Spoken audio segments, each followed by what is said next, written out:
choice game is all about lining up the offers that you have as a company with different customer segments' demands. And so we can think about industries like SaaS software, any kind of subscription. Your video subscription services or music subscription services are perfect examples of a choice game, where they may have a low tier that is advertising supported and low price, a medium tier that has no ads, and then a higher tier that has higher quality. The key in the choice game is to define your product packages such that they line up to the customer's needs, customer's desires. The choice game has a number of pricing models and strategies that we employ. The most common that people are familiar with generally is good, better, best. So the idea of having a lineup of low price, medium price, high price. But there are other varieties too. We'll use what we call base plus add-ons. Every customer has to buy the base, but then they have a choice of different add-ons that have different characteristics or different capabilities. We have flavors, which are packages that are aligned to different kinds of customers.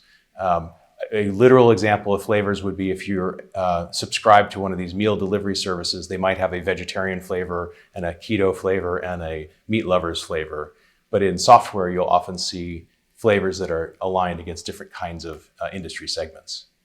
And then we have what we call t-shirt sizing. So small, medium, large, extra large.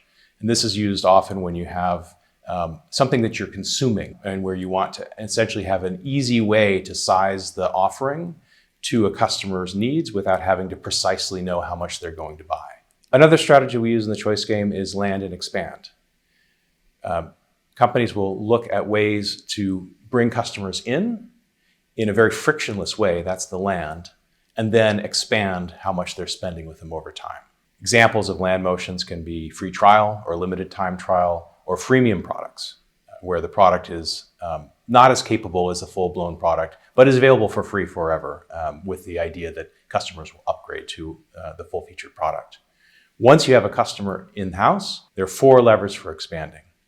Annual price increase, cross-sell, so that is selling other products out of your catalog, upsell, moving them from one tier to the next tier up, and volume expansion or usage expansion. When we're implementing the choice game, we're really looking to pull all of these levers so that we can maximize the profitability of the offering. So when using the choice game for pricing, one of the key challenges often is getting the sales organization to buy in, especially in software, where a company has had the sellers out creating packages a la carte for customers. When they move then to a choice game where they only have a handful of choices, sellers sometimes feel constrained by that.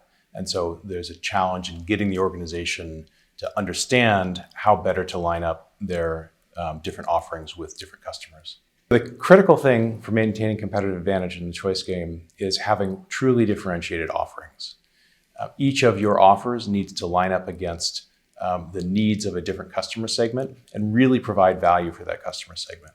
What you're really trying to achieve is a high value package against your highest willingness to pay customers and a lower price package that satisfies the lesser needs of more price sensitive customers.